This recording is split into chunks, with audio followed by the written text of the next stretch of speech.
Մարդը նեղվել է հայոց պատմության, Հայաստանի պատմության այն դասագրքի միջի եղած այն տրվագից, որտեղ հեղինակը, այդ գլխի հեղինակը գրել է այն մասին, որ իր հրամանագրով է լուծարվել Լեռնային Ղարաբաղի Հանրապետությունը կամ Արցախի Հանրապետությունը, դատի է տվել հեղինակին Նժդե Հովսեփյան, համեմատաբար երիտասարդ հեղինակ է, լավ տպավորություն է թողել ընդհանրապես եւ զրպարտության հայց անցած հաղորդման վերջում ես բացատրում էի, չէ, զրպարտություն, ինչ անել, ինչպես վարվել եւ այլն, պարոն Շահրամանյանի սիրտը լցվել է, նեղվել է այն հանգամանքից, որ այդ դասագրքում գրած է, որ իր հրամանագրով է լուծարվել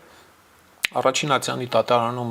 հայցը լսվել է, ավարտվել է լսումը 15 օրից վճիռը կլինի, բայց դրանից հետո գալու է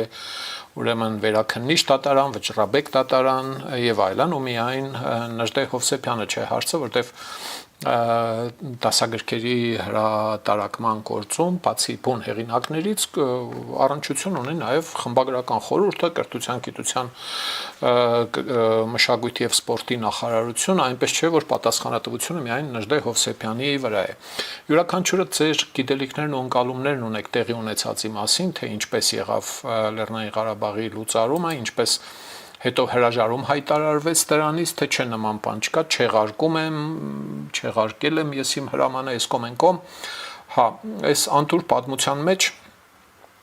իհարկե պարոն Հովսեփյանը հեղինակը այդ հատվածի ասում է, որ ինքը օգտվել է Արցախի տեղեկատվական համակարգից, պաշտոնական համակարգից, որտեղ այդ հրամանագիրն եղել է դրած, որի մասին բոլորս գիտենք, պարոն Շահրամանյանը չգիտեմ ինչի է